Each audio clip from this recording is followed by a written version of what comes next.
నమస్తే గురు. ఇప్పుడే game changer movie చూడడం జరిగింది. శంకర్ రామ్ చరణ్ దిల్ రాజు కాంబో కాబట్టి ఫస్ట్ నుంచి నాకు చాలా ఎక్స్పెక్టేషన్స్ ఉన్నాయి ఈ మూవీ మీద.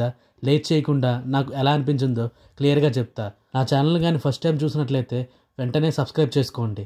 ఇక స్టోరీ విషయానికి వస్తే, సీఎం పదవి కోసం మోపుదేవి అలియాస్ ఎస్జే సూర్య ఐఏఎస్గా రామ్ నందన్ చార్జ్ తీసుకోవడంతో మూవీ మొదలవుతుంది.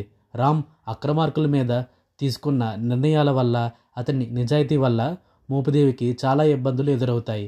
చివరికి వీళ్ళిద్దరిలో ఎవరు గెలిచారు, మోపుదేవి సీఎం అయ్యాడా లేదా అనేదే రిమైనింగ్ మూవీ. ఇక డైరెక్టర్ విషయానికి వస్తే, శంకర్ గారు నాకు one of my favourite director. ఆయన మూవీస్ నాకు చాలా ఇష్టం. ఆయన కంబ్యాక్ ఇవ్వాలని కోరుకునే వారిలో నేను ఒకడిని. కానీ ఇలా పెంచుకున్న ఆశలన్నీ అడియాసలు చేసేశారు. చాలా సీన్స్ అవుట్డేటెడ్గా అనిపించాయి. చాలా చోట్ల విసుగొచ్చేసింది. మళ్ళీ ఆయన కంబ్యాక్ కోసం ఇంకా ఎంత టైం వెయిట్ చేయాలో మరి. అంత మంచి డైరెక్టర్ నుంచి ఇలాంటి అవుట్పుట్ వస్తుందని అస్సలు ఎక్స్పెక్ట్ చేయలే. చాలా చోట్ల అన్యాచురల్గా అనిపించాయి, చాలా ఆర్టిఫిషియల్గా అనిపించాయి. స్టోరీ కార్తిక్ సుబ్బరాజు ఇచ్చినా కానీ స్క్రీన్ ప్లేలో పసలేకపోవడం వల్ల చతికిల పడిపోయింది. Next music director SS Thaman. ఇప్పటికే సాంగ్స్ క్లిక్ అయ్యాయి.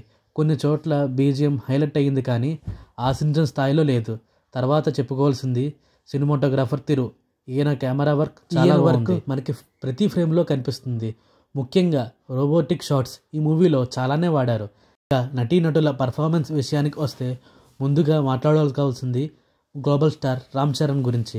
ఈయన ఈ సినిమాలో అప్పన్నగా ఇంకా రామ్ నందన్గా ద్విపాత్ర అభినయం చేశారు. అప్పన్న రోల్కి మాత్రం ప్రాణం పెట్టేశాడు. నిజాయితీ గల ఐఏఎస్ ఆఫీసర్గా కూడా తనదైన ముద్ర వేశాడు. సినిమా మొత్తం ఓన్లీ రామ్ చరణే మనకు కనిపిస్తాడు. గట్టిగా చెప్పాలంటే తన భుజాల మీద మోసాడు ఈ మూవీ మొత్తం. స్టార్టింగ్లో డబ్బింగ్ కొంచెం నాన్సింగ్గా అనిపించింది చరణ్కి.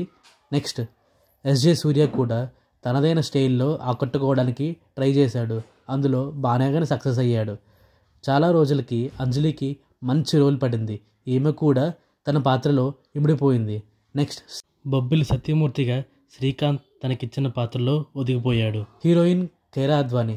ఈమె సాంగ్స్ వరకే పరిమితం అయిపోయింది. అంతగా ఆకట్టుకోలేదు.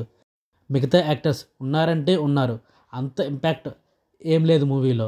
ఎక్కువ బడ్జెట్తో ఇన్ఫ్రారెడ్ కెమెరాస్తో తీసిన ఒక మంచి సాంగ్ కొన్ని టెక్నికల్ రీజన్స్ వల్ల సినిమాలో యాడ్ చేయలేదు. ఆ సాంగ్ ఈ నెల 14th నుంచి మూవీకి యాడ్ చేస్తారని మూవీ మేకర్స్ చెప్పారు.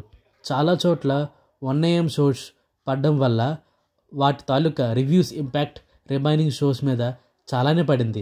ఇది నా ఫైనల్ ఒపీనియన్. మీకు ఎలా అనిపించిందో కామెంట్ చేయండి.